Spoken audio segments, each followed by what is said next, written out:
आइए आज के इंग्लिश ग्रामर के क्लास में हम लोग पढ़ेंगे main verb, kinds of main verb. जैसे कि हम लोगों ने वर्ब पढ़ा था, फिर उसके बाद वर्ब के दो प्रकार पढ़े थे, मेन वर्ब और हेल्पिंग वर्ब। अब मेन वर्ब दो प्रकार के होते हैं, इसके बारे में जानते हैं। मेन वर्ब का पहला भेद है ट्रांजिटिव वर्ब यानी कि सकर्मक क्रिया, और दूसरा है इंट्रांजिटिव वर्ब यानी कि अकर्मक क्रिया। मेन वर्ब दो प्रकार के, सकर्मक क्रिया और अकर्मक क्रिया। आते हैं, पहला पढ़ते हैं ट्रांजिटिव वर्ब। डिफिनीशन देखेंगे, the verb used with an object is called a transitive verb. जिस क्रिया के बाद कर्म यानी कि ऑब्जेक्ट का प्रयोग हुआ हो, उस क्रिया को ट्रांजिटिव वर्ब कहते हैं।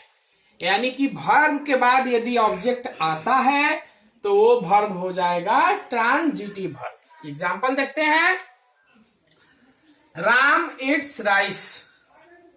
यहां वर्ब इट्स है और इसके बाद राइस ऑब्जेक्ट है।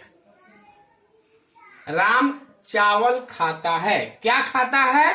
चावल, यानी कि चावल ऑब्जेक्ट है। तो इस वर्ब के बाद ऑब्जेक्ट आया है तो ये हो जाएगा transitive verb. I play cricket. मैं क्रिकेट खेलता हूं। अगर इसमें जानना है कि ऑब्जेक्ट क्या है तो हम लोग क्या लगा के प्रश्न करते हैं, मैं क्या खेलता हूं? तो क्रिकेट खेलता हूं, ये ऑब्जेक्ट हो गया। यानी कि ये प्ले वर्ब है और वर्ब के बाद ऑब्जेक्ट आया है, तो जिस वर्ब के बाद ऑब्जेक्ट आया वो हो जाएगा transitive verb. My brother has read a book. इसमें भी ये दोनों वर्ब हैं, इसके बाद ये आया हुआ है ऑब्जेक्ट, इसलिए ये हो जाएगा रीड ट्रांजिटिव वर्ब। तो जिस वर्ब के बाद ऑब्जेक्ट आए उसको हम लोग ट्रांजिटिव वर्ब कहेंगे। अब दूसरा आते हैं हम लोग इंट्रांजिटिव वर्ब, अकर्मक क्रिया। नाम से यह स्पष्ट है, अकर्मक यानी जिसके बाद कर्म नहीं हो। The verb used without an object is called an intransitive verb.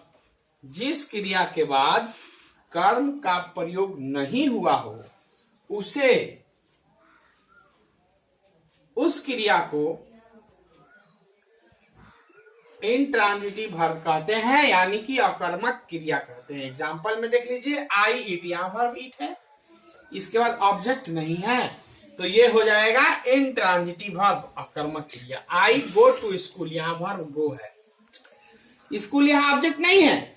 मैं स्कूल जाता हूं, ऑब्जेक्ट पता करना है तो दो तरह से प्रश्न पूछेंगे, मैं क्या जाता हूं या मैं किसे जाता हूं। दोनों का जवाब नहीं आएगा।